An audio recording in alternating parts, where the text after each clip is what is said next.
ഓം ശ്രീ ഗുരുഭ്യോ നമ. ജ്യോതിർഗമാൻ ചാനലിലേക്ക് ഏവർക്കും സ്വാഗതം. ഇന്ന് ഞാൻ ചർച്ച ചെയ്യുന്നത് 2026 മാർച്ച് 21 മുതൽ ബുധഗ്രഹം കുംഭരാശിയിൽ വക്രഗതി മാറി നേർസഞ്ചാരത്തിലാകുന്നതിൻ്റെ ഗുണഫലങ്ങളെ പറ്റിയാണ്. ഇപ്പോൾ കഴിഞ്ഞ ഫെബ്രുവരി 3 ബുധഗ്രഹം കുംഭരാശിയിൽ വന്നത്. ഫെബ്രുവരി 26 മുതൽ ആ കുംഭരാശിയിൽ ബുധഗ്രഹം വക്രത്തിലാണ് സഞ്ചരിക്കുന്നത്. അങ്ങനെ വക്രത്തിൽ സഞ്ചരിക്കുന്ന ബുധഗ്രഹം മാർച്ച് 21 മുതൽ കുംഭരാശിയിൽ വക്രഗതി മാറി നേർസഞ്ചാരത്തിലാവും. ആ നേർസഞ്ചാരത്തിലാകുന്ന ബുധനെ മിഥുനം രാശിയിൽ, അതായത് ബുധന്റെ രാശിയിൽ നിൽക്കുന്ന ഗുരുഗ്രഹം മാർച്ച് 11 മുതൽ വക്രസ്ഥിതി മാറി നേർസഞ്ചാരത്തിലായി. ആ വക്രഗതി മാറി നേർസഞ്ചാരത്തിലായ ഗുരുഗ്രഹം നേർസഞ്ചാരത്തിലാകുന്ന ബുധനെ ദൃഷ്ടി ചെയ്യും. അപ്പോൾ പൊതുവെ നമ്മുടെ കമ്മ്യൂണിക്കേഷൻ, അതുപോലെ പഠനം, അതുപോലെ ബിസിനസ് ട്രാൻസാക്ഷൻ, അതുപോലെ സ്പെക്കുലേറ്റീവ് ബിസിനസ്, ഓഹരി വിപണി, അതുപോലെ മണി ട്രാൻസാക്ഷൻ, ഇവയിലൊക്കെ വന്ന മാന്ദ്യാവസ്ഥ, അല്ലെങ്കിൽ അവയിൽ നമുക്ക് വ്യക്തമായിട്ടൊരു തീരുമാനം എടുക്കാൻ കഴിയാത്ത അവസ്ഥ, അതൊക്കെ മാറി ഈ ഏരിയകളിൽ കറക്റ്റായിട്ടുള്ളൊരു തീരുമാനം എടുക്കുന്നതിനും ആ മേഖലകളിൽ ആശാവകമായിട്ടുള്ള മുന്നേറ്റത്തിനും ആ ബുധൻ്റെയും ഗുരുവിൻ്റെയും നേർസഞ്ചാരം വഴിതെളിക്കും. മാത്രമല്ല, ഏതു വിഷയത്തെപ്പറ്റിയും പഠിക്കുന്നതിനും അതുപോലെ തന്നെ അവയെപ്പറ്റി ആഴത്തിൽ അപഗ്രഥിച്ച് കറക്റ്റായിട്ടുള്ള തീരുമാനമെടുക്കാൻ ആ ബുധനും ഗുരുവും നേർസഞ്ചാരത്തിലാകുന്നത് സഹായകമാകും. അപ്പോൾ ഓരോ കൂറുകാരെയും ലഗ്നക്കാരെയും എങ്ങനെയായിരിക്കും ഈ ബുധൻ്റെ നേർസഞ്ചാരം സ്വാധീനിക്കുന്നത് എന്നുള്ളതാണ് ഇവിടെ ചർച്ച ചെയ്യുന്നത്. ആദ്യമായി ഈ വീഡിയോയിൽ മേടം, ഇടവം, മിഥുനം, കർക്കിടക കൂറുകാർക്കും ലഗ്നക്കാർക്കും ബുധൻ്റെ നേർസഞ്ചാരം എന്ത് ഇമ്പാക്റ്റ് ഉണ്ടാക്കും നോക്കാം. അപ്പോൾ ആദ്യമായിട്ട് മേടക്കൂറുകാർക്ക്, അതായത് അശ്വതി, ഭരണി, കാർത്തി നക്ഷത്രത്തിൻ്റെ ആദ്യ പാദത്തിൽപ്പെടുന്നവർക്ക് ബുധൻ നേർസഞ്ചാരത്തിലാകുന്നത്, പ്രത്യേകിച്ച് കുംഭരാശിയിൽ നേട്ടത്തിൻ്റെ സ്ഥാനത്ത് നേർസഞ്ചാരത്തിലാകുന്നത് എന്ത് ഇമ്പാക്റ്റ് ഉണ്ടാക്കും നോക്കാം. മേടക്കൂറുകാർക്കും മേടലഗ്നക്കാർക്കും 3ഉം 6ഉം ഭാവാധിപനാണ് ബുധൻ. ഇപ്പോൾ ആ ബുധൻ 11 വക്രത്തിൽ സഞ്ചരിക്കുകയാണ്. മാർച്ച് 21 മുതൽ ആ ബുധൻ വക്രഗതി മാറി നേർസഞ്ചാരത്തിലാവും. അപ്പം 3ാം ഭാവാധിപനാണ് ബുധൻ. ആ ബുധൻ ഭാവത്തിൻ്റെ ഭാഗ്യസ്ഥാനത്താണ് നേർസഞ്ചാരത്തിലാവുന്നത്. അപ്പോൾ പൊതുവെ നമുക്ക് കമ്മ്യൂണിക്കേഷനിൽ വന്ന തെറ്റിദ്ധാരണകളൊക്കെ മാറും. കമ്മ്യൂണിക്കേഷൻ സ്കില്ല് മെച്ചപ്പെടുന്ന സമയമാണ്. കമ്മ്യൂണിക്കേഷൻ വഴി ഭാഗ്യാനുഭവങ്ങൾ ഉണ്ടാകുന്നതിനും സാധ്യതയുണ്ട്. ഭാഗ്യഭാവാധിപനായിട്ടുള്ള ഗുരു ആ കമ്മ്യൂണിക്കേഷൻ്റെ സ്ഥാനത്ത് 3ാം ഭാവരാശിയിൽ നേർസഞ്ചാരത്തിലാവുന്നു. അത് ആ ബുധൻ, ആ ഗുരു ബുധനെ ദൃഷ്ടി ചെയ്യുന്നു. അപ്പോൾ പൊതുവെ നമുക്ക് 3ാം ഭാവാധിപനായിട്ടുള്ള ബുധനെ ആ ഗുരു ദൃഷ്ടി ചെയ്യുമ്പോൾ കമ്മ്യൂണിക്കേഷൻ സ്കില്ല് ശക്തമാകും. അതുപോലെ തന്നെ നമ്മുടെ ഫ്രണ്ട്സ്, അതുപോലെ സോഷ്യൽ സർക്കിള്, അതുപോലെ സഹോദരങ്ങൾ, ഇവരുമായിട്ടുള്ള ആ തെറ്റിദ്ധാരണകളൊക്കെ മാറും. ബിസിനസ് കാരകനാണ് ബുധൻ എന്നുള്ളത് കൊണ്ട് ബിസിനസ്സിൽ വന്ന പ്രശ്നങ്ങളൊക്കെ പരിഹരിക്കാൻ കഴിയും. ബിസിനസ് സംബന്ധമായ കാര്യങ്ങളെല്ലാം കറക്റ്റായിട്ട് അതിലൊരു തീരുമാനം എടുക്കാൻ പറ്റും. അതുപോലെ തന്നെ എങ്കിലും ബുധന് രാഹുവുമായിട്ടൊരു കണക്ഷൻ ഉണ്ട് എന്നുള്ളത് കൊണ്ട് നമ്മൾ ഈ ബിസിനസ് സംബന്ധമായിട്ട് സഡൻ ആയിട്ടുള്ള തീരുമാനം എടുക്കുന്നതിൽ ആ തീരുമാനം എടുക്കുന്നത് ഒഴിവാക്കുക തന്നെ വേണം. ഇപ്പം ബിസിനസ് ചർച്ചകളിലൊക്കെ വന്ന തടസ്സങ്ങൾ മാറും. എഴുത്തുകാർ, പ്രഭാഷകർ, മോട്ടിവേഷൻ സ്പീക്കേഴ്സ്, ടീച്ചേഴ്സ്, അതുപോലെ ബിസിനസ് കൺസൾട്ടൻസ്, മീഡിയ പ്രവർത്തകർ, പഠിതാക്കൾ, ഇവർക്കൊക്കെ തന്നെ ആ ബുധൻ്റെ 11 നേർസഞ്ചാരം അവരുടെ അഭീഷ്ടം സാധ്യമാക്കും എന്ന് തന്നെ പറയാം. അതുപോലെ തന്നെ ഈ ധനപരമായിട്ട് വന്ന തടസ്സങ്ങളൊക്കെ മാറിക്കിട്ടും. ധനം കൈവശം വന്നു ചേരുന്നതിനുള്ള കാലതാമസമൊക്കെ മാറും. ഇപ്പോൾ ധനസ്ഥിതി ഇംപ്രൂവ് ചെയ്യുന്നതിനും ആ 11 ബുധൻ്റെ വക്രസ്ഥിതി മാറി നേർസഞ്ചാരത്തിലാകുക വഴി കഴിയും. മാത്രമല്ല 11 ആ ഗുരുവിൻ്റെ ദൃഷ്ടിയും കൂടെ ഉണ്ട്. അപ്പോൾ ബുധൻ 6ാം ഭാവാധിപനും കൂടിയാണ്. 6ാം ഭാവാധിപനായിട്ടുള്ള ബുധൻ 11 നിൽക്കുക എന്ന് പറയുമ്പോൾ പ്രത്യേകിച്ച് ഈ സേവന മേഖലകളിൽ സർവീസ് ഓറിയൻറ്റഡ് ആയിട്ടുള്ള വർക്കിൽ എന്തെങ്കിലുമൊക്കെ തടസ്സം വന്നവർക്ക്, അല്ലെങ്കിൽ സർവീസ് മേഖലയിൽ എന്തെങ്കിലുമൊക്കെ പ്രശ്നങ്ങൾ വന്നവർക്ക് ആ പ്രശ്നങ്ങളൊക്കെ പരിഹരിക്കപ്പെടും. അതിൽ നിന്ന് ഗുണാനുഭവം ഉണ്ടാകുന്ന സമയമായിരിക്കും. പോസിറ്റീവ് ആയിട്ടുള്ള ചിന്തകൾ ഈ സമയത്തുണ്ടാകും. നമുക്ക് നമ്മുടെ എന്ത് തീരുമാനം എടുക്കുന്നതിലും വന്ന അനിശ്ചിതത്വം, ആ കാലതാമസം അല്ലെങ്കിൽ തടസ്സങ്ങൾ അവയൊക്കെ മാറും. അതുപോലെ നമ്മൾ ടെസ്റ്റിലും ഇൻ്റർവ്യൂകളിലൊക്കെ പങ്കെടുക്കുന്നവരെ സംബന്ധിച്ചിടത്തോളം അവർക്ക് നല്ല പെർഫോമൻസ് കാഴ്ചവെക്കാൻ കഴിയും. കേസുകളിലൊക്കെ അനുകൂലമായിട്ടുള്ള ഒരു വിധി പ്രതീക്ഷിക്കാവുന്ന സമയമാണ്. ആരോഗ്യ പ്രശ്നങ്ങൾ ഉള്ളവർക്കും അവയിൽ നിന്ന് ആശ്വാസം ഉണ്ടാകുന്ന സമയമായിരിക്കും. പൊതുവെ പേഴ്സണൽ തലത്തിലും ബിസിനസ് തലത്തിലും കരിയർ തലത്തിലുമൊക്കെ തന്നെ ആ ബുധൻ്റെ നേർസഞ്ചാരം എന്ന് പറയുന്നത് അവർക്ക് ധനവരവിൽ വർധനമുണ്ടാക്കും. അതുപോലെ ആ ബുധന് പൊതുവെ 5-ലൊക്കെ ദൃഷ്ടി ചെയ്യുന്ന സമയം കൂടിയാണ്. അപ്പോൾ പഠനത്തിലൊക്കെ വന്ന മാന്ദ്യമൊക്കെ മാറും, പഠനത്തിൽ ഫോക്കസ് കൂടും. അതുപോലെ പുതിയ കോഴ്സുകളൊക്കെ ചെയ്യാൻ ആഗ്രഹിക്കുന്നവർക്ക് അതിന് അനുകൂലമായിട്ടുള്ള അവസരങ്ങളുണ്ടാകും. ആത്മീയ കാര്യങ്ങളിലും അതുപോലെ ഉപാസനാദി കാര്യങ്ങളിലൊക്കെ ശ്രദ്ധ കൂടുന്നതിനും സാധ്യത കാണും. ഇനി ഇടവക്കൂറുകാർക്കും ഇടവലഗ്നക്കാർക്കും കുംഭരാശിയിൽ ബുധൻ നേർസഞ്ചാരത്തിലാകുന്നതിൻ്റെ ഗുണഫലങ്ങൾ എന്തൊക്കെയാണെന്ന് നോക്കാം. ഇടവക്കൂറുകാരെന്ന് പറയുമ്പോൾ കാർത്തിക നക്ഷത്രത്തിൻ്റെ അവസാനത്തെ 3 പാദം, രോഹിണി, അതുപോലെ മകയിരം നക്ഷത്രത്തിൻ്റെ ആദ്യത്തെ 2 പാദത്തിൽ പെടുന്നവരാണ്. അപ്പോൾ ഇടവക്കൂറുകാർക്കും ഇടവലഗ്നക്കാർക്കും ബുധൻ എന്ന് പറയുന്നത് 2ാം ഭാവാധിപനുമാണ്, 5ാം ഭാവാധിപനുമാണ്. ആ ബുധൻ ഇപ്പോൾ കർമ്മസ്ഥാനത്ത് വക്രത്തിൽ സഞ്ചരിച്ചുകൊണ്ടിരിക്കുക. അത് മാർച്ച് 21 ആകുമ്പോൾ 21 മുതൽ ആ കർമ്മസ്ഥാനത്ത് വക്രത്തിൽ സഞ്ചരിക്കുന്ന ബുധൻ വക്രസ്ഥിതിയൊക്കെ മാറി നേർസഞ്ചാരത്തിലാകുന്നു. അത് പൊതുവെ പ്രൊഫഷണൽ തലത്തിൽ, കരിയർ തലത്തിൽ എന്തെങ്കിലും പ്രശ്നങ്ങൾ, പ്രയാസങ്ങൾ, ബുദ്ധിമുട്ടുകൾ അനുഭവിച്ചിട്ടുള്ളവർക്ക് ആ കരിയർ തലത്തിലുള്ള പ്രശ്നങ്ങൾ മാറുന്നതിനും അതുപോലെ കരിയർ തലത്തിൽ കറക്റ്റായിട്ടുള്ള തീരുമാനം എടുക്കുന്നതിനും കഴിയും. ഗുരുവും ആ കർമ്മസ്ഥാനത്തൊക്കെ ദൃഷ്ടി ചെയ്യുന്നുണ്ട്. കർമ്മസ്ഥാനത്ത് നേർസഞ്ചാരത്തിൽ വരുന്ന ബുധനെ ആ ഗുരു ദൃഷ്ടി ചെയ്യുന്നുണ്ട്. അപ്പം ഇൻ്റലക്ച്വൽ തലത്തിലൊക്കെ വർക്ക് ചെയ്യുന്നവർക്ക് ധനവരവ് കൂടുന്ന സമയമെന്ന് പറയാം. ക്രിയേറ്റീവ് വർക്കിലൊക്കെ വന്ന ആലസ്യമൊക്കെ മാറിക്കിട്ടും. പഠിതാക്കൾക്ക് കോമ്പറ്റേറ്റീവ് സ്പിരിറ്റ് കൂടുന്ന സമയമായിരിക്കും. മത്സര പരീക്ഷകളിലൊക്കെ തന്നെ തിളക്കമാർന്ന പ്രകടനങ്ങൾ കാഴ്ചവെക്കാൻ കഴിയും. ബുധൻ 5ാം ഭാവാധിപനും കൂടിയാണ്. 10 നേർസഞ്ചാരത്തിൽ വരിക എന്ന് പറയുമ്പോൾ നമുക്ക് ഈ തൊഴിലിടത്ത് ഒരു സൽപ്പേര്, ഗുഡ് വില്ല്, അല്ലെങ്കിൽ ഒരു മറ്റുള്ളവർക്കിടയിൽ ഒരു നേതൃതലത്തിലേക്കൊക്കെ ഉയരുന്നതിനൊക്കെ സാധ്യതയുള്ള സമയവും കൂടിയാണ്. അവരുടെ ഒക്കെ ഉയരുന്ന സമയമാണ് എന്നും കൂടെ മനസ്സിലാക്കുക. അതുപോലെ തന്നെ ഈ തൊഴിലധിഷ്ഠിത കോഴ്സുകളൊക്കെ ചെയ്യുന്നവരെ സംബന്ധിച്ചിടത്തോളം അവർക്ക് അങ്ങനെയുള്ള കോഴ്സുകൾ ചെയ്യുന്നവർക്ക് അവരുടെ ക്യാമ്പസ് റിക്രൂട്ട്മെൻറ്റിനൊക്കെ അവർക്ക് സാധ്യതയുണ്ട്. അതുവഴിയൊക്കെ തൊഴിൽ ലഭിക്കുന്നതിനൊക്കെ സാധ്യത കാണുന്നുണ്ട്. അപ്പോൾ പൊതുവെ ഈ കോമ്പറ്റേറ്റീവ് സ്പിരിറ്റ് കൂടുന്ന സമയമാണ്. അപ്പോൾ മത്സര പരീക്ഷകളിലൊക്കെ തിളക്കമാർന്ന പ്രകടനങ്ങളൊക്കെ കാഴ്ചവെക്കാൻ അവർക്ക് കഴിയും. ബുധൻ 5ാം ഭാവാധിപനും കൂടിയാണ്.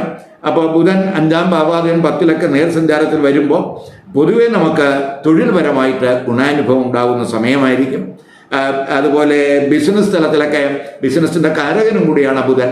ആ ബുധൻ നേർസഞ്ചാരത്തിൽ വരുമ്പോൾ നമുക്ക് ഈ ബിസിനസ് നെഗോഷിയേഷനിൽ വന്ന തടസ്സങ്ങളൊക്കെ മാറിക്കിട്ടും. അതുപോലെ പഠിതാക്കൾക്ക് ആലസ്യമൊക്കെ മാറുന്ന സമയമാണ്. പഠനത്തിൽ കൂടുതൽ ശ്രദ്ധ കൊടുക്കുന്ന സമയമായിരിക്കും. അതുപോലെ തന്നെ പഠിതാക്കളെ സംബന്ധിച്ചിടത്തോളം അവർക്ക് ഇപ്പോൾ ഏതെങ്കിലും ഒരു കോഴ്സിലൊക്കെ അഡ്മിഷൻ ആഗ്രഹിക്കുകയാണെങ്കിൽ അതിന് വന്ന തടസ്സങ്ങളൊക്കെ മാറും എന്ന് തന്നെ പറയാം. അപ്പോൾ പൊതുവെ നമുക്ക് ഈ ഫൈനാൻസ് റിലേറ്റഡ് ആയിട്ടുള്ള വർക്ക് ചെയ്യുന്നവർ, അതുപോലെ മാർക്കറ്റിംഗ് മേഖലയിൽ വർക്ക് ചെയ്യുന്നവർ, മീഡിയ തലത്തിൽ വർക്ക് ചെയ്യുന്നവർ, വിദ്യാഭ്യാസവുമായി ബന്ധപ്പെട്ട് വർക്ക് ചെയ്യുന്നവർ, കമ്മ്യൂണിക്കേഷൻ റിലേറ്റഡ് ആയിട്ടുള്ള വർക്ക് ചെയ്യുന്നവർ, ഡേറ്റ അനലിറ്റിക്, അതുപോലെ ടീച്ചിങ് മേഖലയിൽ വർക്ക് ചെയ്യുന്നവർ, കമ്പ്യൂട്ടർ പ്രോഗ്രാമിംഗ് വർക്ക് ചെയ്യുന്നവർ, ഇവർക്കൊക്കെ തന്നെ അവരുടെ കർമ്മ മേഖലയിൽ ശോഭിക്കാൻ കഴിയുന്ന സമയമായിരിക്കും. സാമ്പത്തികമായിട്ട് ഗുണാനുഭവം ഉണ്ടാകുന്ന സമയമാണ്. ഇപ്പോൾ 2ാം ഭാവാധിപനാണ് ബുധൻ. ആ ഭാവത്തിൻ്റെ ഭാഗ്യസ്ഥാനത്താണ് ആ ബുധൻ വക്രസ്ഥിതി മാറി നേർസഞ്ചാരത്തിലാകുന്നു എന്നുള്ളത് കൊണ്ട് ധനഭാഗ്യത്തിനും സാധ്യതയുള്ള സമയമാണ്. നമുക്ക് ധനം കൈവശം വന്നു ചേരുന്നതിലുള്ള കാലതാമസങ്ങൾ അല്ലെങ്കിൽ തടസ്സങ്ങളൊക്കെ മാറിക്കിട്ടും. ധനപരമായിട്ടുള്ള ആസൂത്രണമൊക്കെ കാര്യക്ഷമമാകുന്ന സമയമായിരിക്കും. സാമ്പത്തിക സ്ഥിതിയൊക്കെ നമുക്ക് പ്രതീക്ഷയ്ക്കനുസരിച്ച് മുന്നോട്ട് പോകുന്ന സമയമായിരിക്കും. ധനകാരകനായിട്ട് ഗുരുവിനും വക്രഗതിയൊക്കെ മാറി, പ്രത്യേകിച്ച് ആ രണ്ടിൽ നേർസഞ്ചാരത്തിലൊക്കെ വരിക എന്ന് പറയുമ്പോൾ സമ്പാദ്യ വർധനവ് അതിന് സാധ്യതയുണ്ട്. അതുപോലെ ഏണിംഗ് പവർ കൂടുന്ന സമയമാണ്. സ്റ്റോക്ക് മാർക്കറ്റ് വഴി ഒക്കെ തന്നെ അപ്രതീക്ഷിതമായിട്ടുള്ള നേട്ടങ്ങൾ പ്രതീക്ഷിക്കാവുന്ന സമയമാണ്. അതുപോലെ തന്നെ ഏത് പ്രോബ്ലംസ് ഉണ്ടായാലും ആ പ്രോബ്ലംസ് ഒക്കെ പരിഹരിക്കാനുള്ളൊരു കഴിവ് ആ ബുധൻ്റെ നേർസഞ്ചാരം കൊണ്ട് ഉണ്ടാകും. മാത്രമല്ല തൊഴിൽ അധിഷ്ഠിത കോഴ്സുകൾ ചെയ്യുന്നവർക്ക് വളരെ ഗുണാനുഭവം ഉണ്ടാകുന്ന സമയം കൂടി ആയിരിക്കും. അതുപോലെ കുടുംബ ബിസിനസ്സിൽ ഭാഗ്യനേട്ടം ഉണ്ടാകും. അതുപോലെ നമ്മൾ ഫാമിലി ബിസിനസ്സിലൊക്കെ തന്നെ നമുക്ക് കറക്റ്റ് ആയിട്ടുള്ളൊരു തീരുമാനമൊക്കെ എടുക്കാൻ കഴിയും. ഇപ്പം ബുധനൊക്കെ വക്രത്തിലൊക്കെ ആയിരുന്ന സമയത്ത് നമുക്ക് അങ്ങനെയൊക്കെ ഒരു തീരുമാനം എടുക്കാൻ കഴിഞ്ഞില്ല എങ്കിൽ അത്തരത്തിലുള്ള ആ തീരുമാനം കറക്റ്റായിട്ടുള്ള തീരുമാനം എടുക്കുന്നതിനൊക്കെ ആ ബുധൻ്റെ നേർസഞ്ചാരം വഴിതെളിക്കും. അതുപോലെ തന്നെ ഈ ബിസിനസ്, തൊഴിൽ, പഠനം, അതുപോലെ കമ്മ്യൂണിക്കേഷൻ, ക്രിയേറ്റീവ് തലത്തിൽ വർക്ക് ചെയ്യുന്നവർ, സ്പെക്കുലേറ്റീവ് തലത്തിൽ വർക്ക് ചെയ്യുന്നവർ, അവർക്കൊക്കെ തന്നെ, അതുപോലെ ഫിനാൻസ് റിലേറ്റഡ് ആയിട്ടുള്ള വർക്ക് ചെയ്യുന്നവർ, അവർക്കൊക്കെ തന്നെ അവരുടെ പ്രശ്നങ്ങളൊക്കെ പരിഹരിച്ച് മുന്നോട്ട് കൊണ്ടുപോകുന്നതിന് ആ ബുധൻ്റെ വക്രസ്ഥിതി മാറി നേർസഞ്ചാരത്തിൽ വരുന്നത് സഹായകമാകുമെന്ന് തന്നെ പറയാം. മാത്രമല്ല വീട്, വാഹനം വാങ്ങാനൊക്കെ ആഗ്രഹിക്കുന്നവർക്ക് എന്തെങ്കിലുമൊക്കെ തടസ്സങ്ങൾ വന്നിട്ടുണ്ടെങ്കിൽ ആ തടസ്സങ്ങളൊക്കെ മാറി അതിന് അനുകൂലമായിട്ടുള്ള അവസരങ്ങൾ അവർക്ക് ഈ സമയത്തുണ്ടാകും. പൊതുവെ പ്രോപ്പർട്ടി റിലേറ്റഡ് ആയിട്ടുള്ള, ഫാമിലി റിലേറ്റഡ് ആയിട്ടുള്ള ഇഷ്യൂസൊക്കെ പരിഹരിക്കുന്നതിനും അനുകൂലമായിട്ടുള്ളൊരു സമയമായിട്ട് ഈ ബുധൻ്റെ നേർസഞ്ചാരത്തെ കാണാം. ഇനി മിഥുനക്കൂറുകാർക്കും മിഥുന ലഗ്നക്കാർക്കും ഈ ബുധൻ കുംഭരാശിയിൽ വക്രസ്ഥിതി മാറി നേർസഞ്ചാരത്തിലാവുന്നത് എന്താ ഇമ്പാക്റ്റ് ഉണ്ടാക്കും നോക്കാം. മിഥുനക്കൂറുകാർ എന്ന് പറയുമ്പോൾ മകൈര നക്ഷത്രത്തിൻ്റെ അവസാനത്തെ 2 പാദം, അതുപോലെ തിരുവാതിര, അതുപോലെ പുണർ നക്ഷത്രത്തിൻ്റെ ആദ്യത്തെ 3 പാദത്തിൽ പെടുന്നവരാണ്. ഇപ്പോൾ മിഥുനക്കൂറുകാർക്കും മിഥുന ലഗ്നക്കാർക്കും, മിഥുനക്കൂറുകാരും മിഥുന ലഗ്നക്കാരും എന്ന് പറയുമ്പോൾ തന്നെ ആ ജന്മലഗ്ന രാശ്യാധിപനാണ് ബുധൻ. അതുപോലെ തന്നെ ആ ബുധൻ സുഖസ്ഥാനാധിപനും കൂടെ, 4ാം ഭാവാധിപനും കൂടിയാണ്. അപ്പോൾ 1ഉം 4ഉം ഭാവാധിപനായിട്ടുള്ള ആ ബുധൻ യഥാർത്ഥത്തിൽ ഭാഗ്യസ്ഥാനത്ത് ഇപ്പോൾ വക്രത്തിൽ സഞ്ചരിച്ചുകൊണ്ടിരിക്കുകയാണ്. ഇപ്പോൾ മാർച്ച് 21 മുതൽ ആ ഭാഗ്യസ്ഥാനത്ത് വക്രസ്ഥിതിയിലായിട്ട് ആ ബുധൻ നേർസഞ്ചാരത്തിൽ വരികയാണ്. അപ്പോൾ ജന്മലഗ്ന രാശ്യാധിപൻ ഭാഗ്യസ്ഥാനത്ത് വക്രസ്ഥിതി മാറുക എന്ന് പറയുമ്പം തന്നെ അവർക്ക് ഭാഗ്യ തടസ്സങ്ങൾ, ദൗർഭാഗ്യങ്ങളൊക്കെ മാറാവുന്ന സമയം എന്ന് പറയാം. ഭാഗ്യാനുഭവങ്ങൾ ഉണ്ടാകും.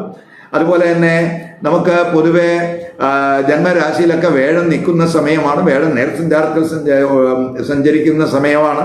അപ്പോൾ നമുക്ക് ഫിസിക്കൽ തലത്തിലായാലും ഇൻ്റലക്ച്വൽ തലത്തിലായാലും കമ്മ്യൂണിക്കേഷൻ തലത്തിലായാലും പഠനത്തിലായാലും ഒക്കെ തന്നെ ആ തലങ്ങളിലൊക്കെ തന്നെ നമുക്ക് ചില ഭാഗ്യാനുഭവങ്ങൾ പ്രതീക്ഷിക്കാവുന്ന സമയമാണ്. ഈശ്വരചിന്തയൊക്കെ കൂടുന്ന സമയമാണ് എന്ന് പറയാം. അപ്പോൾ പൊതുവെ ഈശ്വര കടാക്ഷം, ഒരു ഡിവൈൻ ബ്ലെസ്സിങ്സിനൊക്കെ സാധ്യതയുള്ള സമയം കൂടെയാണ് എന്നും കൂടെ മനസ്സിലാക്കുക. അതുപോലെ തന്നെ നമുക്ക് ദൂരയാത്രകൾക്കൊക്കെ പ്ലാൻ ചെയ്തവർക്ക് എന്തെങ്കിലും തടസ്സങ്ങൾ വന്നിട്ടുണ്ടെങ്കിൽ അല്ലെങ്കിൽ യാത്രകൾ മാറ്റിവെക്കേണ്ടി വന്നിട്ടുണ്ടെങ്കിൽ അതൊക്കെ മാറി യാത്രകൾക്കൊക്കെ അനുകൂലമായിട്ടുള്ള സമയമായിരിക്കും. അപ്പോൾ വിസ സംബന്ധമായിട്ട് എന്തെങ്കിലുമൊക്കെ പ്രശ്നങ്ങളുള്ളവർക്ക് ആ പ്രശ്നങ്ങളൊക്കെ പരിഹരിക്കപ്പെടും. പിതാവ്, ഗുരുക്കന്മാർ, അതുപോലെ വെൽ വിഷേഴ്സ്, മെൻറ്റേഴ്സ്, ഇവരുമായിട്ടുള്ള കമ്മ്യൂണിക്കേഷൻ ഇമ്പ്രൂവ് ചെയ്യുന്ന സമയമായിരിക്കും. തെറ്റിദ്ധാരണകളൊക്കെ പൊതുവെ മാറും, അവരുമായിട്ടുള്ള തെറ്റിദ്ധാരണകൾ മാറും. അതുപോലെ തന്നെ നമുക്ക് പിതാവിൻ്റെയോ ഗുരുക്കന്മാരുടെയോ അല്ലെങ്കിൽ മെൻറ്റേഴ്സിൻ്റെയൊക്കെ ഗൈഡൻസ് അവരുടെ പല കാര്യങ്ങൾ തീരുമാനിക്കുന്നതിലും വളരെ ഗുണം ചെയ്യും എന്ന് തന്നെ പറയാം. ബിസിനസ്, നെഗോഷിയേഷൻ, കൺസൾട്ടൻസി പ്രവർത്തനങ്ങളൊക്കെ ഊർജ്ജസ്വലമാകുന്ന സമയമായിരിക്കും. ഭാഗ്യസ്ഥാനത്ത് ആ ഗുരുവിൻ്റെ ദൃഷ്ടിയുണ്ട്. അപ്പോൾ ഉന്നത പഠനം, ഗവേഷണം, വിദേശത്തൊക്കെ ആഗ്രഹിക്കുന്നവർക്ക് തടസ്സങ്ങൾ മാറിക്കിട്ടും. അതിനനുകൂലമായിട്ടുള്ള സമയമാണ്. അതുപോലെ എഴുത്തുകാർ, പ്രഭാഷകർ, പബ്ലിഷേഴ്സ്, ടീച്ചേഴ്സ്, പ്രീസ്റ്റ്, ഇവർക്കൊക്കെ തന്നെ ഭാഗ്യാനുഭവം ഉണ്ടാകുന്ന സമയമാണ്. ബുധൻ 4ാം ഭാവാധിപനും കൂടിയാണ് എന്നുള്ളത് കൊണ്ട് ഫാമിലി റിലേറ്റഡ് ആയിട്ടുള്ള കമ്മ്യൂണിക്കേഷനൊക്കെ ഇമ്പ്രൂവ് ചെയ്യുന്ന സമയമായിരിക്കും. കുടുംബാംഗങ്ങളുമായിട്ട് ചിലപ്പോൾ ദൂരയാത്രകൾക്ക് സാധ്യതയുണ്ട്. അതുപോലെ പ്രോപ്പർട്ടി വഴിയോ റിയൽ എസ്റ്റേറ്റ് വഴിയോ റിയൽ എസ്റ്റേറ്റ് ബിസിനസ് വഴിയോ ഒക്കെ തന്നെ ഭാഗ്യാനുഭവങ്ങൾ ഉണ്ടാകുന്നതിനും സാധ്യതയുണ്ട്. അതുപോലെ പേരൻസിൻ്റെയൊക്കെ ആരോഗ്യസ്ഥിതിയൊക്കെ ഇമ്പ്രൂവ് ചെയ്യുന്ന സമയം ഒന്നും കൂടെ പറയാം. വീട്, വാഹനം വാങ്ങാനൊക്കെ ആഗ്രഹിക്കുന്നവർക്ക് ആ ബുധൻ്റെ വക്രസ്ഥിതി മാർഗം വഴി അതിൻ്റെ തടസ്സങ്ങളൊക്കെ മാറിക്കിട്ടും. വിവാഹ ആലോചനകളിലൊക്കെ ഉണ്ടായിട്ടുള്ള തടസ്സങ്ങളും മാറാൻ സാധ്യതയുണ്ട്. അതുപോലെ തന്നെ ഈ പാർട്ട്ണർഷിപ്പ് തലത്തിൽ എന്തെങ്കിലുമൊക്കെ നിയമപ്രശ്നങ്ങൾ വന്നവർക്ക് ആ നിയമപ്രശ്നങ്ങളൊക്കെ പരിഹരിക്കാനാകും. മിസ്കമ്മ്യൂണിക്കേഷൻ കൊണ്ടുണ്ടായ ആ പ്രശ്നങ്ങൾ, പ്രയാസങ്ങൾ ഇവയൊക്കെ മാറും. കമ്മ്യൂണിക്കേഷനൊക്കെ ഇമ്പ്രൂവ് ചെയ്യും. റൈറ്റിങ്, അതുപോലെ പബ്ലിഷിങ്, ലേണിങ്, ടീച്ചിങ് ഇവയിലൊക്കെ തന്നെ ഒരു നേട്ടം ഉണ്ടാകും. ആ മേഖലകളൊക്കെ തന്നെ വളരെ സ്മൂത്ത് ആകുന്നതിന് ആ ബുധൻ്റെ നേർസഞ്ചാരം ഭാഗ്യസ്ഥാനത്ത് വരുന്നത് ഗുണകരമാകും എന്ന് തന്നെ പറയാം. ഇനി കർക്കിടകക്കുറുകാർക്കും കർക്കിടക ലഗ്നക്കാർക്കും ബുധൻ കുംഭരാശിയിൽ വക്രസ്ഥിതിയൊക്കെ മാറി നേർസഞ്ചാരത്തിലാകുന്നത് എന്ത് ഗുണാനുഭവം ഉണ്ടാക്കുമെന്ന് നോക്കാം. കർക്കിടകക്കുറുകാരെന്ന് പറയുമ്പോൾ പുണർന്ന നക്ഷത്രത്തിൻ്റെ അവസാന പാദം പൂയം, ആയില്യം നക്ഷത്രക്കാരാണ്. അപ്പോൾ ഈ കർക്കിടകക്കുറുകാർക്കും കർക്കിടക ലഗ്നക്കാർക്കും ബുധൻ എന്ന് പറയുന്നത് 3-ാം ഭാവാധിപനുമാണ്, 12-ാം ഭാവാധിപനുമാണ്. അപ്പോൾ ആ ബുധൻ ഇപ്പോൾ അഷ്ടമത്തിൽ വക്രത്തിൽ സഞ്ചരിക്കുകയാണ്. അത് മാർച്ച് 21 മുതൽ ആ അഷ്ടമത്തിൽ വക്രത്തിൽ സഞ്ചരിക്കുന്ന ബുധൻ വക്രസ്ഥിതിയൊക്കെ മാറി നേർസഞ്ചാരത്തിൽ വരുന്നുണ്ട്. അപ്പോൾ 3-ാം ഭാവാധിപനായിട്ടുള്ള ബുധൻ അഷ്ടമത്തിൽ നേർസഞ്ചാരത്തിൽ വരിക എന്ന് പറയുമ്പോൾ നമുക്ക് ഈ കമ്മ്യൂണിക്കേഷനിൽ വന്ന ബ്ലോക്ക്, അല്ലെങ്കിൽ കമ്മ്യൂണിക്കേഷനിൽ വന്ന ട്രബിൾസ്, അല്ലെങ്കിൽ ഇൻ്റലക്ച്വൽ തലത്തിൽ നമുക്ക് വന്ന ബുദ്ധിമുട്ടുകൾ, അല്ലെങ്കിൽ സീക്രട്ട് ആയിട്ടുള്ള കാര്യങ്ങൾ കണ്ടെത്തുന്നതിൽ വന്ന തടസ്സങ്ങൾ, മെല്ലപ്പോക്ക്, അതൊക്കെ തന്നെ മാറുകയും നമുക്ക് പ്രധാന തീരുമാനങ്ങൾ എടുക്കുന്നതിൽ വന്ന കൺഫ്യൂഷനൊക്കെ മാറും. അവയൊക്കെ നമുക്ക് പൊടുന്നനെ മാറുന്ന ഒരു സ്ഥിതിയായിരിക്കും ഈ ബുധൻ്റെ നേർസഞ്ചാരം വഴി വരുന്നത്. അത് പ്രത്യേകിച്ച് ഈ ഗവേഷണത്തിലും നിരീക്ഷണത്തിലും അന്വേഷണത്തിലുമൊക്കെ തന്നെ ഏർപ്പെട്ടിരിക്കുന്നവരെ സംബന്ധിച്ചിടത്തോളം അവർക്ക് അവരുടെ മേഖലയിൽ വന്ന തടസ്സങ്ങൾ, ഒബ്സ്റ്റക്കിൾസ്, വീഴ്ചകൾ അവയൊക്കെ തന്നെ നമുക്ക് മാറുകയും ആ മേഖലയിൽ നമുക്ക് ആഴത്തിലുള്ള അറിവ് സ്വായത്തമാക്കുന്നതിനൊക്കെ അത് വഴിതെളിക്കും. പ്രത്യേകിച്ച് നിഗൂഢ ശാസ്ത്രങ്ങളൊക്കെ അഭ്യസിക്കുന്നവരെ സംബന്ധിച്ചിടത്തോളം ഇപ്പോൾ അസ്ട്രോളജി പോലെയുള്ള വിഷയങ്ങളൊക്കെ കൈകാര്യം ചെയ്യുന്നവർക്ക് എന്തെങ്കിലുമൊക്കെ ബുദ്ധിമുട്ട് ഈ ബുധൻ്റെ വക്രസ്ഥിതിയിൽ വന്നിട്ടുണ്ടെങ്കിൽ ആ ബുദ്ധിമുട്ടുകളും ബുധൻ്റെ നേർസഞ്ചാരം, അഷ്ടമത്തിൽ ബുധൻ നേർസഞ്ചാരത്തിൽ വരിക വഴി ഉണ്ടാകും. പൊതുവേ നമുക്ക് വിഷയത്തിലൊക്കെ ആഴത്തിലുള്ള ഒരു അറിവ് ലഭിക്കുന്നതിന് ആ ബുധൻ്റെ അഷ്ടമസ്ഥിതി, അഷ്ടമ രാശിയിലെ ആ നേർസഞ്ചാരം വഴിതെളിക്കുമെന്ന് പറയാം. അതുപോലെ തന്നെ നമുക്ക് രേഖകൾ, ഇപ്പം 3-ാം ഭാവാധിപനും കൂടിയാണ് ബുധഗ്രഹം എന്ന് പറയുന്നത്.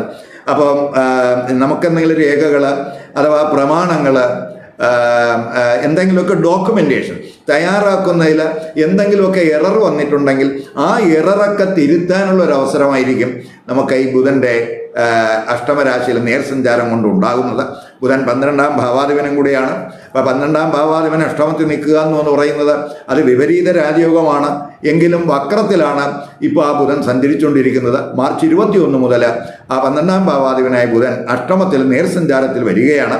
അപ്പോൾ നമുക്ക് അങ്ങനെ നേർസഞ്ചാരത്തിൽ വരുന്നത് നമുക്കിപ്പോൾ ഈ ലോങ് ടേം ആയിട്ടുള്ള ഇൻവെസ്റ്റ്മെൻറ്റിൽ എന്തെങ്കിലുമൊക്കെ പ്രയാസങ്ങൾ, അല്ലെങ്കിൽ തീരുമാനങ്ങൾ എടുക്കാൻ വന്ന കാലതാമസം, തടസ്സങ്ങൾ ഇവയൊക്കെ മാറി ഭാവി കാര്യങ്ങൾ ആസൂത്രണം ചെയ്യുന്നതിന് അനുകൂലമായിട്ടുള്ള ഒരു സ്ഥിതി ആ 12-ാം ഭാവാധിപൻ അഷ്ടമത്തിൽ നേർസഞ്ചാരത്തിൽ വരിക വഴി ഉണ്ടാകും. നമുക്ക് സീക്രട്ടായിട്ട് എന്തെങ്കിലുമൊക്കെ ഇഷ്യൂസ് ഉണ്ടെങ്കിൽ ആ ഇഷ്യൂസൊക്കെ പരിഹരിക്കപ്പെടും. 12 നിൽക്കുന്ന ഗുരു നേർസഞ്ചാരത്തിൽ ആകുകയും അഷ്ടമത്തിൽ ആ ഗുരുവിൻ്റെ ദൃഷ്ടിയൊക്കെ വരുന്നു എന്നുള്ളത് കൊണ്ട് ഹിഡൻ സോഴ്സിൽ നിന്ന് നമുക്ക് ധനവരം ഉണ്ടാകുന്നതിനും സാധ്യതയുണ്ട്. ഇപ്പോൾ ഇൻഷുറൻസ് റിലേറ്റഡ് ആയിട്ടുള്ള ഇഷ്യൂസ്, അതുപോലെ ഇൻഹെറിറ്റൻസ് റിലേറ്റഡ് ആയിട്ടുള്ള ഇഷ്യൂസ്, അതുപോലെ ടാക്സുമായിട്ട് ബന്ധപ്പെട്ടുള്ള ഇഷ്യൂസ്, അതുപോലെ ജോയിൻ്റ് അസറ്റ് റിലേറ്റഡ് ആയിട്ടുള്ള ഇഷ്യൂസ്, ഇവകളിലൊക്കെ നമുക്ക് ഒരു പരിഹാരം കണ്ടെത്താൻ കഴിയും. ആരോഗ്യ പ്രശ്നങ്ങളിൽ ബുദ്ധിമുട്ടുന്നവർക്ക് അതിൻ്റെ മൂലകാരണം എന്താണെന്ന് കണ്ടെത്തി അത് കറക്റ്റ് ചികിത്സയിലൂടെ അത് ഭേദമാക്കുന്നതിനും ഈ അഷ്ടമത്തിലെ ബുധൻ്റെ നേർസഞ്ചാരം വഴിതെളിക്കും. അനാവശ്യമായിട്ടുള്ള ഭയം, അതുപോലെ നമുക്ക് എന്തെങ്കിലുമൊക്കെ ഇപ്പോൾ ഇൻഹെറിറ്റൻസ് റിലേറ്റഡ് ആയിട്ട് എന്തെങ്കിലുമൊക്കെ ഇഷ്യൂസൊക്കെ ഉണ്ടെങ്കിൽ അവയൊക്കെ എന്തെങ്കിലും അവഹേളനങ്ങൾ, അല്ലെങ്കിൽ തരം താഴ്ത്തലുകൾ, അങ്ങനെയൊക്കെയുള്ള പ്രശ്നങ്ങൾ നേരിട്ടവർക്ക് പെട്ടെന്ന് നമുക്കതിൽ ഒരു ആശ്വാസം ഉണ്ടാകുന്ന സമയമായിരിക്കും. അഷ്ടമത്തിൽ ബുധൻ നേർസഞ്ചാരത്തിലാകുന്നത് ചില നല്ല ക്വാളിറ്റീസ് ഈ കൂറുകാർക്ക് ഉണ്ടാകും. അറിവും പാണ്ഡിത്യമൊക്കെ കൂടുന്നതിനും ഗവേഷണത്തിലൊക്കെ മികവിനും സ്കോളർഷിപ്പ് ലഭിക്കുന്നതിനും ഇൻഹെറിറ്റൻസ് വഴി നേട്ടങ്ങൾക്കൊക്കെ ആ ബുധൻ്റെ അഷ്ടമത്തിലെ നേർസഞ്ചാരം വഴിതെളിക്കും. അപ്രതീക്ഷിതമായിട്ടുള്ള മോണിറ്ററി ഗെയിൻ ചിലപ്പോൾ ഈ സമയത്ത് ഉണ്ടായിരുന്നു വരാം. അതുപോലെ തന്നെ നമുക്ക് ഈ ചാരിറ്റീസ് പോലെയുള്ള നല്ല പർപ്പസുകൾക്കായിട്ട് ചിലപ്പോൾ പണം ചെലവ് ചെയ്യുന്നതിനും സാധ്യത കാണുന്നുണ്ട്. ഈ വീഡിയോ ഇഷ്ടപ്പെട്ടുവെങ്കിൽ ലൈക്ക് ചെയ്യുക, ഷെയർ ചെയ്യുക. അതുപോലെ സബ്സ്ക്രൈബ് ചെയ്യാത്തവർ സബ്സ്ക്രൈബ് ചെയ്ത് കാണുക. മറ്റൊരു പുതിയ വിഷയവുമായി അടുത്ത വീഡിയോയിൽ കാണാം. നമസ്കാരം.